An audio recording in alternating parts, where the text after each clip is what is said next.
Няма страшно. От вчера България е в извънредно положение заради коронавируса. Призовават се работодателите да предоставят възможност на служителите си да работят дистанционно. Иве! Дайте това!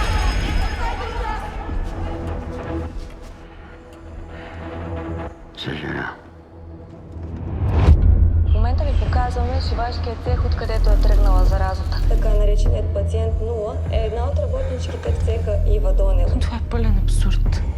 Не от мен. Колко болни работнички имате до сега? Ако знаете нещо, сега е момента да го кажете.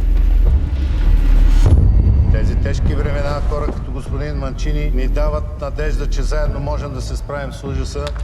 Само защото е купил целия град, си мисли, че може да прави каквото си иска. Трябва да се запази достойнството на тази жена. Не бях само, аз всички го правеха. Тук не може, айде, махай се. Махай се. Дали докъде ни докара с твоите глупости? Пали целия град. Майка ти не е виновна. И тя е жертва като всички останали.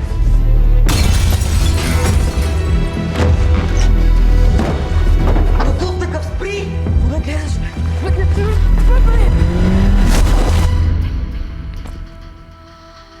Тук винаги е виновен този, дет не може да се защити. Господин Манчини, а знаете ли, че този скандал стигна и до Брюксел? Не съм се блъскал цял живот да допусна някой от вас да ме прецака. И това, което ни говориха за комунизма едно време, се оказа пълна лъжа. Но това, което ни говориха за капитализма, си излезе истина.